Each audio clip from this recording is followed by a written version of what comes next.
आखिरत की जिंदगी में। जब आइए ज़कात की कंडीशंस क्या है वो भी चंद बातें देखते हैं, लेकिन मैं जब कंडीशन के साथ आगे बढ़ूंगा, ये बात आप याद रखिए, मैं जो भी बातें कह रहा हूँ ये फतवा नहीं है मेरा, बल्कि ये मैं बातें एक्सप्लेन करने को, समझाने के लिए बयान कर रहा हूँ। अगर कोई मखसूस आपका मसला हो तो आप फिर उलमा से या मुफ्तियान से रुजू करें, ताकि वो आपको फतवा दे, आपके एग्जैक्ट हालात पर बात करे। मैं उमूमी जनरलिटी पर बात करूँ, उमूमी बातें करूँगा, ताकि ज़कात उसके ताल्लुक से कुछ चंद बातें आपके सामने बहरहाल आ जाए। इस बात को आप जहन में रखिए। और तमाम लेक्चर्स में जो भी बहरहाल ऐसी बातें मैं कहता हूँ ये उमूमी बातें होती है, ये एक्सप्लेनेशन होता है, मेरी राय होती है, कभी मेरा मशवरा होता है, कुछ फतवे में नकल करता हूँ, लेकिन एग्जैक्टली आपका सिनेरियो इसमें नहीं होता है। तो लिहाजा आप उलमा से रुजू करके उस सिनेरियो के हिसाब से, आपके हालात के हिसाब से आप उसका फतवा ले लिया करें। चलिए आगे बढ़ते हैं।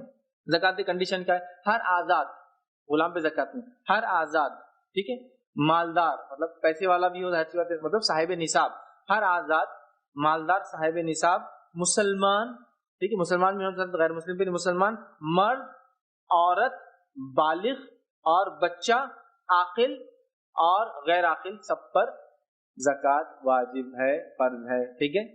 आजाद हो, मालदार हो मतलब साहिब निसाब हो, मुसलमान हो, मर्द हो चाहे औरत हो, बालिग हो अडल्ट हो या फिर गैर बालिग हो नाबालिग हो, आखिल हो या गैर आखिल हो, पागल हो या सही सलामत हो, सबको ज़कात देना है, सब पर ज़कात फर्ज है, ठीक है। एक बच्चा है, उसको माल और दौलत उसके वालिदैन ने छोड़कर गए हो, उस पर भी ज़कात है, याद रखिए उस माल और दौलत पे। क्यों? वो तो बच्चा है, बच्चा है तो क्या माल है ना, माल है तो ज़कात, ठीक है, माल है तो ज़कात है, इस बात को आप ज़हननशीन कर ले, ठीक है। तो हमें देना है।